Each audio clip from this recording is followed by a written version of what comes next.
economics. They don't know, and so how can you invest into a economy with all that uncertainty? They're not going to do it today. Would you support a similar sort of stimulus if it was more infrastructure? You complained about it only being 3%. If we were going to build more roads and bridges, like the 42,000 miles of interstate roads that were started back in the 1950s. No, that's the kind of thing that will actually create jobs. And those are jobs that are not going to be shipped off to China. They're going to be jobs right here.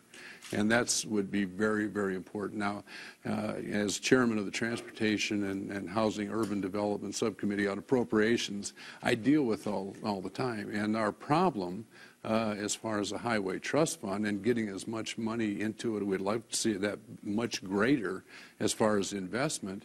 But while the authorization's about a little over $39 billion, revenues are only $27 billion.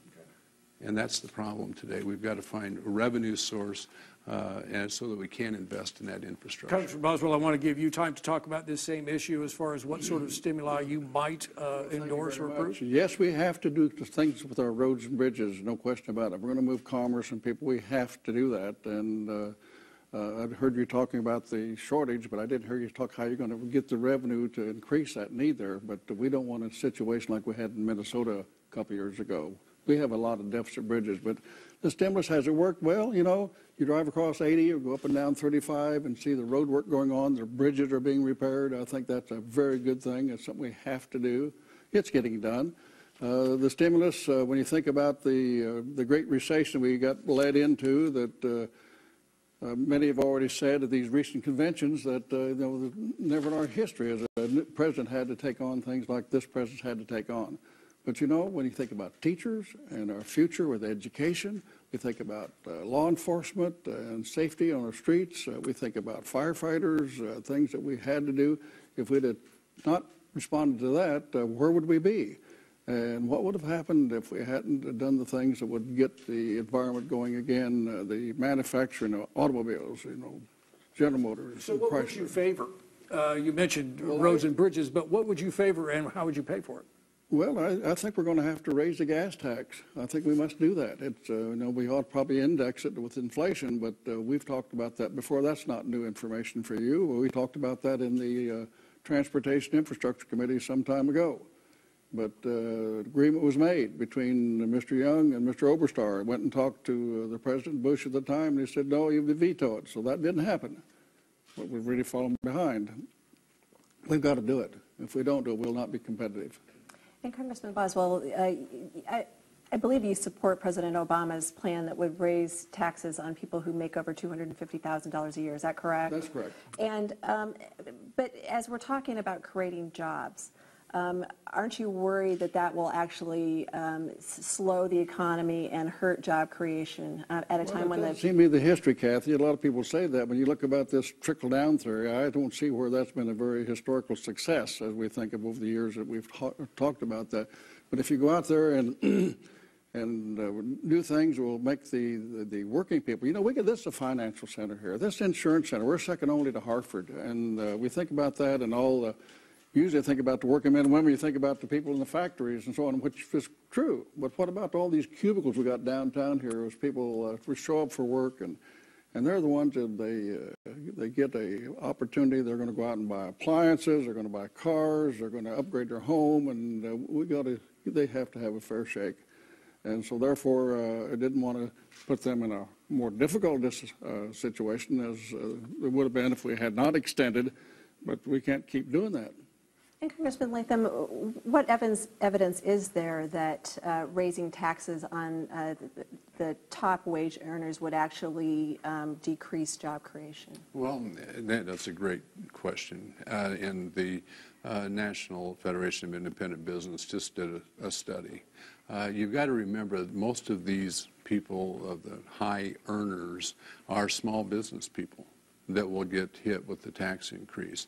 And what their estimate was, the study done by Ernst & Young, said that it would cost about 710,000 jobs in the United States if, in fact, those taxes were to go up. I mean, I agree with President Obama 2 years ago when he said that when you're in difficult economic times, it's the worst time to raise taxes on anyone. and especially the people that you're expecting to hire to be the job creators. These are people that earning money, and there's people who are investing. And this talk about taxing the rich.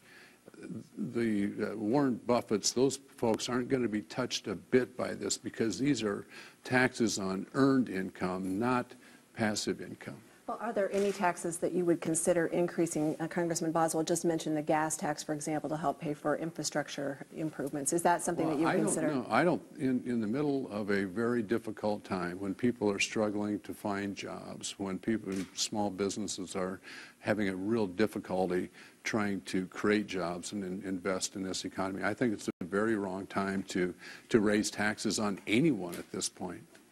Well, I think you kind of hamstrung, Tom, because you've signed the Norquist far-right commitment that you wouldn't raise any taxes. I don't know why you would do that, but you have. At least I'm told you have. And so I didn't expect you to give a different answer than what you did. But if I may, and you know, Congressman Boswell just said that he didn't want to. He wanted to raise taxes on the small businesses and earners out there. Well, I think the question about the wealthy. But it doesn't affect wealthy. People over 250,000 earned income. Now, there's a big difference between the Warren Buffetts who take all of their money as far as dividends and capital gains and people who are out there working. And that's a real difference. If you don't understand I'm a small business person. I came out of that background. You could have a good year and then have 2 or 3 bad years, and you would get hammered in that one good year, and you would not.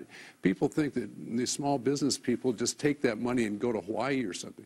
They leave it in the business. They invest it. They hire more people. That's how you create jobs and how you create opportunities. We're finally agreeing on something here, so I'm glad to hear you say that. Thank you very much. I was wondering if I could follow up with Congressman Latham. At what point, you mentioned that this is the worst time to raise taxes on the job creators. So what would be a good time to do that? Well, in other words, if we get out of the recession and employment is back down to 3.5%, would you favor increasing the taxes on those who make $250,000 or more? That is excellent. What we need to do, and we in the House have said we'll extend the current tax for 1 year to give us an opportunity for overall tax reform. And what we're talking about there is to lower rates on everyone and have maybe a 25%, 10% rate. But you also start out with a clean sheet of paper. That as far as the loopholes that are in the tax code, General Electric 2 years ago made $14.7 billion, did not pay 1 dime in tax. That's wrong.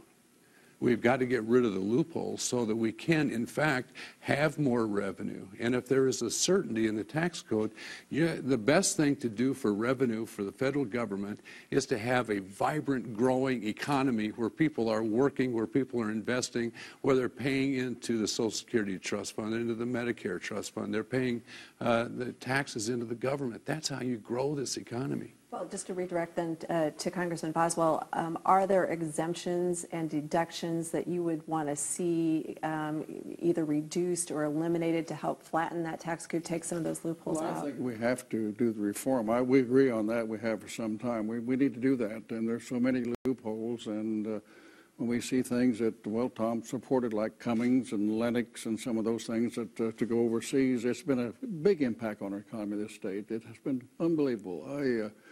I went through the Maytag situation not too long ago, and you all were witness to that. But you know what's happened with, Lake Mills, and it's happened up in Webster, and it's happened in Marshalltown, and it's places with these other companies that have been given a tax benefit by taking our jobs overseas. We can't keep doing those kind of things. It's got to stop. All right. Gentlemen, let me turn the attention to health care just for a moment, although there is certainly a financial interest there. Health care reform has been a source of enormous amounts of controversy, both philosophically and financially, over the past couple of years. So let me ask you and begin with Congressman Boswell. Should health care reform, as we have it now, be altered, changed, remain the same? Well, I think the Affordable Health Care Act, or Obamacare, it seems like it's shifted over to, is actually working. And I think the people out across Iowa, as they talk to me about it, the parts of it that has really been very important to it,